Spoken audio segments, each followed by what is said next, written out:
What up, Black man? In this episode, I'm going to talk about why I desire for me and other Black men in our community to become beneficial men, as well as what being a beneficial man means. Let's get into it.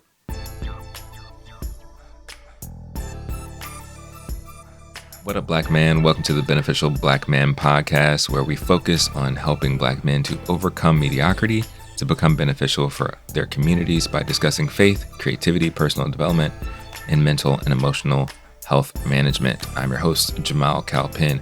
How are you guys doing? I hope you are doing well, that you are, taking the time to protect your mental, and you're finding, making time for an emotional release valve. Okay, first thing I want to do is say this is my second time recording this podcast. I recently recorded this podcast episode, and I mustered my way through it. It was a little frustrating, but I guess the more frustrating part was that pretty much it didn't record. The audio didn't record. The video was there, so you can see me talking or whatever, but it was useless. So I was a little frustrated. But before we get into the podcast, what we're talking about today, what it means to be a beneficial man, let's do this mental check-in. So we'll start with the high. The recent high that I've been having is I've been reading this book or rereading this book called High Performance Habits by Brendan Burchard, and I'm listening to it on audiobook. The book is super helpful, and it's a book that I read, I don't know, maybe 6 or 7 years ago, and it's a personal development book. And the book is focusing on identifying 6 habits that all high performance individuals use or implement in their lives. So whether it's entrepreneurs, whether it's athletes, whether it's doctors, it doesn't matter. But these individuals, high performers, people who are at the top of their game, at the best of their game, and not only for a period of time, but not only for one moment of time, but for extended period, for their career. There are 6 habits that all high performers have and use. And the first one is clarity. The high for me is listening to that and doing the exercises to get clarity in my own life. Because honestly, I haven't felt clear about a lot of the things that I'm doing with my life. And it's been frustrating. For the past, I'm going to say 7 or 8 years, maybe even 10 years, I feel like I've just been going on this hamster wheel, or even stuck in a roundabout. I'm going somewhere and I feel like I'm getting ready to exit, but then I don't exit because I have second guessing, or because I second guess, or because I doubt, or because I have fears, so that I keep driving, and I circle back to the same things repeatedly over and over and over again. And it gets super frustrating. At times it gets depressing. I get anxious. I start to feel really bad about myself. And I think a big part of that is because I lack clarity in what I'm doing day to day, what I'm passionate about, what my purpose is, what I'm trying to accomplish, But reading this book and doing the exercises and actually taking the time to work through that is helping me to get that clarity. And the important part for me is writing that down or recording it so that I can come back and reference it and be okay, this is what we're doing. This is what we think. This is what we believe. This is what we're accomplishing. That's been the high. The low is I haven't been getting a lot of sleep, and it sucks. This happens to me from time to time, whether I'm really busy at work or something else is going on, or I'm really caught up in my head. It interferes with me getting adequate sleep. And the thing is, I don't think we realize how important sleep is until we don't have it, until it starts to break down in our body, our body starts to break down because we have a lack of sleep. So either our brains and our thoughts are starting to get sluggish, or physically we just feel drained. It sucks. It really sucks. And there is this acronym that I learned from a Bible study or a devotional or something a while ago. And it was the whole acronym is supposed to help you identify the things that kind of put you in a position to fall or give up or to not feel your best. And so the acronym is HALT, HALT. H is for hungry, A is for angry, L is for lonely, and T is for tired. So if you're feeling hungry, you might be in a position that, you're not going to make the best decisions, and you could, potentially slip into sin or something like that. Angry, you got to be careful, because when you're angry or really, really frustrated, it's really, real easy to make quick decisions that you can't take back. You might be short or terse with somebody you love or a coworker or something like that. Just say something because you're angry, because you're frustrated, and you can't take it back. You may be able to apologize, but you need to be careful. You need to halt because you're angry. It's messing with you and messes you up. L, lonely. Sometimes when you're desperate for attention or desperate for affection, you can make some bad decisions. I know sometimes for me, if I'm feeling like that, I lean into like overeating. Or if I'm being honest, that's when pornography and masturbation and stuff becomes a challenge and it comes up. Yeah, that's frustrating, but I have to be aware of that. So hungry, angry, lonely, and then tired. Tired, I think, at least for me, is like the worst of all of them because like it requires energy to show up and to be present and to do the work necessary to be beneficial, to be good, whether it's like I want to do my best at my job or if I want to be the most present with my wife or however I'm serving, whatever. When you don't have any energy, when you're tired, that sucks, man. Like you have like nothing to pull from. You have nothing to build off of. You have nothing to give. And you can make really bad decisions when you're tired. And so I've been feeling like that. And it doesn't help. Like say you're tired and you're sleepy and then you're stressed on top of that, or you're feeling depressed or anxious on top of that. None of that helps. It sucks. It's frustrating.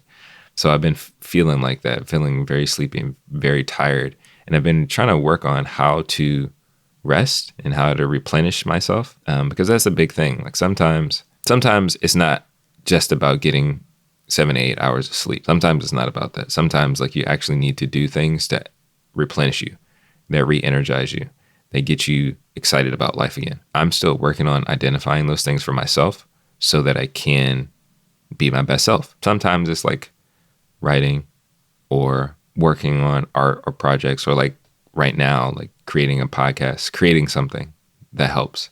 Other times it's watching a movie or watching YouTube videos. Sometimes it can be hanging out with friends or a phone call with a brother. Like those things can energize me sometimes, and other times not so much. But it's important to know what those things are, identify them, and use them so that you can be your best self. Because if you don't, you're going to show up half-ass, You don't want to do that. I don't want to do that, and I know I've done that a few times. So like I have to really work on I have to address this. Like I have to get rest and I have to get replenished so that I can show up and be my best self. Next. So, I encourage an emotional release valve. And one of the main ways that I think we can have an emotional release valve is by creating. And I also think all men are designed and created to create. So what have I been creating recently? Like I mentioned in a couple of previous episodes, I've been writing a book and I'm almost done. The title of the book is Making Bad Days Good and Good Days Better. 10 Tools for Helping You Through the Highs and Lows of Life. I'm really in the editing stage now, which is cool. I just need to wrap that up, edit it, and then release it, and maybe find some people who are interested in reading it. So if you want to get like an early draft of it, shoot me a message, leave a message on YouTube, or shoot me a voice memo on Anchor and with your email or Instagram or whatever social media, so I can get in contact with you and I can send you over a draft. And so you can read it and let me know what you think. But yeah, I've been writing that book. And the other thing is I've been finding and making time to dance. I like dancing. I like to dance, particularly to like house music. And it's really fun for me. And what I mean by dancing is like not necessarily choreographer dancing or like TikTok dances or whatever, any of that stuff. I just like moving to music. We haven't been out dancing like to a club or a lounge or anything like that. But when on my commute home, sometimes I have to wait for my wife to pick me up from the train station. During those little windows, I just put on music and I dance while I'm waiting. And it's fun. Or we'll dance in the car together. It's fun. It helps to get the energy out. It helps move me and it helps like relieve some stress. So yeah, I think dancing in itself is a creative thing to do. I've been grateful that I've been able to dance, that I've been able to write, and I've been able to create some. So yeah, that's the mental check-in. I'm doing all right overall. Just gotta, pay attention to the halt. Like I mentioned, hungry, angry, lonely, tired, and make sure I get some rest and restoration in my life. All right, let's jump into the topic of today, which is, what does it mean to be a beneficial man? What does it even mean to be beneficial? So I have, let me pull up these definitions real quick. So I wanted to define 2 words, actually. I want to define beneficial and good. And the reason I want to define both of these words is, I think for a lot of men in our community and in our society, a lot of men strive to just be considered a good man or a nice guy. The reason I think it's important to define the difference between good and beneficial is because I think that word good has lost like a lot of its meaning. Hold on, let me define beneficial and good first. So beneficial is defined as conferring benefit, advantageous, helpful. And another from the British dictionary is defined as causing a good result, advantageous. Or even here, this is a definition of how it's used in like law, entitling a person to receive the profits or proceeds of property, a beneficial interest in land. So that there you go. This is beneficial, advantageous, good result, helpful. And this is how we define good based off of dictionary.com. Morally excellent, virtuous, righteous, pious, satisfactory in quality, quantity, or degree, of high quality, excellent. The British dictionary, having admirable, be struggling with words, having admirable, pleasing, superior, or positive qualities, not negative, bad, or mediocre. A good idea, a good teacher. Morally excellent or admirable, virtuous, righteous, suitable or efficient for a purpose. I want to point out that I believe there's a difference between good and beneficial. There are a lot of men who say that they are good when in reality they are not.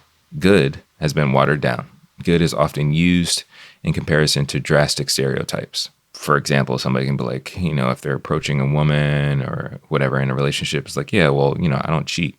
Okay. Well, that's good. That's like the bare minimum. That's what's expected of you, for you to not cheat. So, some guys like, well, they'll try to validate their goodness by saying, well, I don't do this or I don't do that. But at least to me, the reality is that being vanilla or gray doesn't make you good. So this idea of good is like, well, I don't do anything bad. Doesn't necessarily make you then good. It's just like, oh, you're just doing average. Like you're doing the bare minimum. Sometimes being in the middle or on the fence is worse than being bad altogether. Ultimately, what I mean by that is like, I think in our community, we have settled for just good instead of doing more to actually be beneficial and helpful to other people. So I have this analogy. So hear me out. Leaving your car in neutral doesn't help you get to a destination. It actually puts you in a more precarious situation because now you are subject to external environments to lead or guide you. So consider, say you're a car and you just leave the car in shifted in neutral. It's not really doing anything. If you desire to be beneficial, you have to put your car into drive and actually go somewhere. Being a beneficial man is choosing to be intentional about helping or benefiting others, as well as being your best self. Yeah, I mean, the idea is like if you're being beneficial, you're actually making an effort to help somebody, to help anybody, to influence your community. You're making an effort to better yourself. You're being intentional and trying to be advantageous for yourself, for others, and making sure that you're not just good, making sure that you're not just mediocre, that you're not just existing, and you're not necessarily causing problems. Like, yeah, you can not be cheating on somebody or stealing or causing physical harm to somebody, but are you actually pushing the needle or making moves for things to actually get better? Because again, it's not really beneficial. It's not good to just be like, oh, okay, I'm all right. Again, being neutral. Because the reality is that there are external forces that are pushing either against you or against your family, against the community in the way that they shouldn't go. And I'm going to explain that a little bit more. I do want to express that beneficial doesn't mean perfect. Beneficial does not mean perfect. Becoming a beneficial man is an ideal to actively work towards. It's the desire to be your best self for those around you, for something bigger than you, in your own joy, for glory, for good, and for joy. So maybe you've seen that or heard that in some of the stuff that I've either posted on Instagram or mentioning it in the content that I share on my channel and the podcast, this idea for glory and for good. Well, that's something that I honestly, personally try to live by, and I want to encourage other men to do that too. And so the idea is that with everything that you do, you're doing it for something that's bigger than you and for the benefit or the good of other people around you. And so, yeah, I know it can be a little confusing, the idea of I'm going back and forth between beneficial and good, but when I use good, I'm using it in like I don't want to say archaic, but like in its deeper meaning of benefiting somebody and somebody else. Striving to become a beneficial man doesn't necessarily mean that you have to be perfect. It's again, this intention of trying to get to this ideal that I'm actually benefiting other people, that I'm doing something that's bigger than me, that I'm actually serving, that I'm actually putting myself in the position that I'm my best self for other people. The next thing is, why is being beneficial important? So I talked about what it looks like and what it means to be beneficial, but why, in this whole grand scheme of thing, why is it even beneficial? Why is it important at all?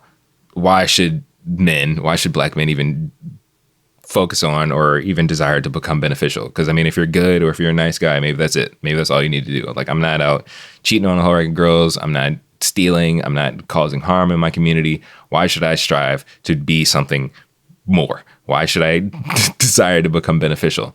Well, there's a verse in the book of Proverbs that I think really captures that. And actually, for me, it helps remind me of why it's important to work and desire to become beneficial. It's Proverbs chapter 28, verse 28. It reads, "When the wicked rise, men hide themselves, but when they perish, the righteous increase." The way I understand that scripture is that if you have a community or a society that is full of men and women, children, all that stuff or whatever, right? If you have wicked men, if you have wicked people who rise up in that community, what happens from time to time is those who need to fight against the wicked, who need to uphold the standard in a community, they disappear. And honestly, I feel like that's happened within the black community in so many different ways. We have, whether it's leaders from like civil rights era or trying to do stuff in the community or whatever, there's a lot of pushback to stop them from actually making changes or trying to help our community get to a better place. It's a lot easier for wickedness to thrive and to grow. And that's what's been happening in our community. At least that's what I'm seeing. I mean, maybe you feel otherwise, but the standard of our community has gone down. I believe it's been going down for a long time, not even like farther than the past 100 years. Like, it's just been going down. The world, and particularly our community, is in need of beneficial men, especially beneficial black men. Our community is falling and has fallen into the hands of wicked, foolish, and immature men.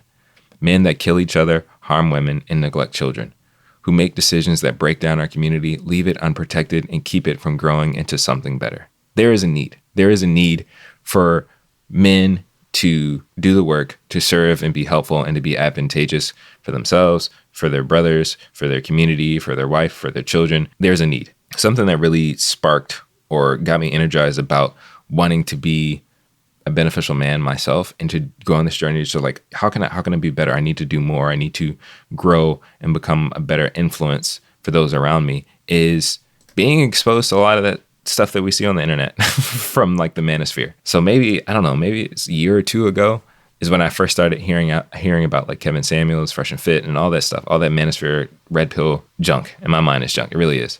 And just seeing that toxic behavior online and seeing more of it. Like, it wasn't enough that it was just those individuals or those YouTube channels, those podcasts or whatever, but now seeing it more and more and the impact that it's having in our community. And alongside with that, like I like to describe it as like the Okie Doke that we get from the influence of this society and this culture that is degrading and destroying our community. So I'm thinking about stuff like, even though I like hip hop, but like hip hop and rap culture and its influence on us. Or, I mean, I don't like this, but like the influence of media or like pornography and things like that has really been breaking us down and messing us up and messing with our mental, which is why it's really important and crucial for me. And I think crucial for black men in our community to get our minds right. I did a video a while ago about, it was originally titled Mental Health, the Blight of the Black Man. I think I might have changed it or somewhere, but I'll put a link in the video, or I'll put a link in the description or somewhere in the video where you can go and check it out. But the whole idea or thought that I have is that us as black men, our minds have been so messed up that it's really impacting everything that we do. And so what I mean by mental health, it's not just fighting depression or fighting anxiety or bipolar or any of the other stuff, but it's also like the actual condition and well-being of our minds and our thoughts. And so I've mentioned before, like, your thoughts impact what you believe, which impact how you behave in your actions. So if you have really bad thoughts, if your mental state is bad, like unhealthy, then it's going to impact what you believe and how you act. And I think that's been happening in our community for a long time. We are being given bad thoughts, toxic things that impact our beliefs and our behaviors that lead us to where we are now. And so it's imperative that more black men do the work to become beneficial to help their community. It's imperative that more black men do the work to become beneficial for themselves so that they're happier, that they're healthier, that they have more joy in their lives so that they can show up the way that I believe Father Yah, God, has called them to be. Because I believe all men, particularly all black men, are called to be servants for their community, to be a blessing. and to live for glory and for good. So it's important, like I felt really energized about becoming better myself, becoming a beneficial man myself, but also desiring to help more of my brothers break out of the matrix, because that's really what it is, and at the heart of it, at the core of it, I think it's spiritual warfare, and it's really doing a number on us.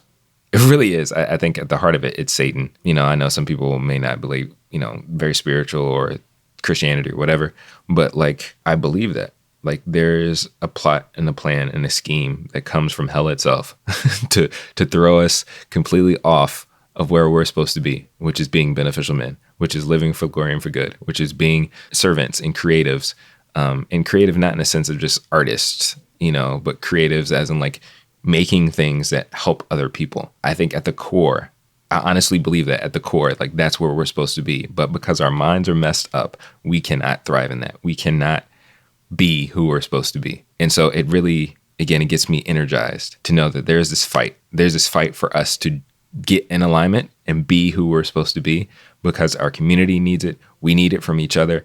And if we aren't walking like that, if we aren't being in alignment with that, we are living a mediocre, gray, basic life. We are settling for good when we're supposed to be excellent. We're settling for good when we're supposed to be beneficial. We're settling for gray mediocrity when there's so much vibrancy in life that we're called to and that we have the opportunity to experience. But because we are believing bad thoughts, it's leading us to having bad behavior and settling for something that is far beneath our call and our design. A big part of being a beneficial man, in my opinion, is, again, you being your best self for glory and for good. And I think a scripture or a concept that really sums that up is letting your light shine. So in the book of Matthew, there's Matthew chapter 5, verse 16, it reads, "Let your light so shine before men that they may see your good works and glorify your Father which is in heaven." Honestly, I believe that's what we're called to do. We're called to do good works or beneficial works. And when we do that, we're letting our light shine. When we are, again, being our best selves, we're letting our light shine. And the thing is, the world is a very dark place. We know that. If we're going to really, really just be honest with ourselves, we can see that the world is getting darker and darker, and it's happening again in our community and happening in our society and impacting like our children younger and younger and younger. And they're being exposed to and almost handed over to darkness sooner, earlier, and more often. And it's important for us as men, because we are the leaders in our community, regardless of what people want to say. We were designed and created to be the leaders and protectors and providers in the coverings of our community. And so we have to stand up. We have to do the work to be beneficial, because if we don't do it, wickedness will rise. Like I mentioned before, it's the Proverbs 28:28. When the wicked rise, men hide themselves. And that's what we're seeing. More and more wicked men are speaking out and saying dumb stuff all the time. And more reckless and crazy and disgusting behavior is happening more and more in our community and in our society. And I believe, honestly, that's because men are hiding themselves, because they are being taught, whether directly or indirectly, they're being taught cowardice, being taught the safety or the comfort of being good and mediocrity, instead of actually striving to be more and to be beneficial and to be servants for their community and to be their best selves. Being your best self shines light for others to see. It inspires others, encourages others, challenges others, edifies others. And we need more beneficial men, because we need more light in our community. We just do. We need more light in our community. And whether that's you taking the time to make sure you have an emotional release valve so that you can be more present, so that you can deal with anger or things that you're dealing with, whether that's you taking time to get counseling so you can become a better communicator and a better, like, grow in your emotional intelligence, whether that's you doing the work to love and serve those around you better, whether that's you doing and finding work and pursuing things that are bigger than you, for glory. Like, we need to do those things so that we can be beneficial men for our community, so that we can be advantageous, so that we can be helpful to those around us. And it really, I honestly believe it starts with our minds. It starts with what we're believing and our emotional and mental, like, well-being. It starts there. But I'm just going to wrap this up. I'm going to wrap up this episode. Thank you for watching. Thank you for listening. If you're watching on YouTube, please be sure to like, share, and subscribe, and leave a comment. Let me know what your thoughts are. And if you're listening on your favorite podcasting app, please leave me in a 5-star review. It would be nice. A five-star review on Apple Podcasts. And again, I appreciate it. I appreciate those who listen, who support my channel. I'm at like 51 subscribers on YouTube. It would be great to get to 100 by the end of the year. We're at the start of December. I want to get to 100. I want to get to 100 subscribers by the end of the month, by the end of the year. That would be great. 100 subscribers. I'm halfway there. Please help me out.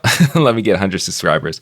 And starting in 2023, we're going to do more so that we can continue to serve and help our community. Because again, I want to help other men live their best lives and to strive to be beneficial. Because again, there's a need for it. There's a need.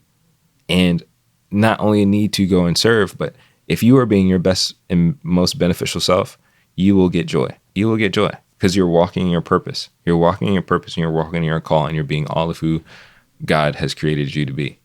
And when we are in alignment, that's when we get the fulfillment. That's what I would think any mature man wants is actually fulfillment. To say like, I did something. I created something. I produced something. I helped something. I did something. Like most men want to do something, and make an impact and not just like exist and just be around or just constantly self-indulge.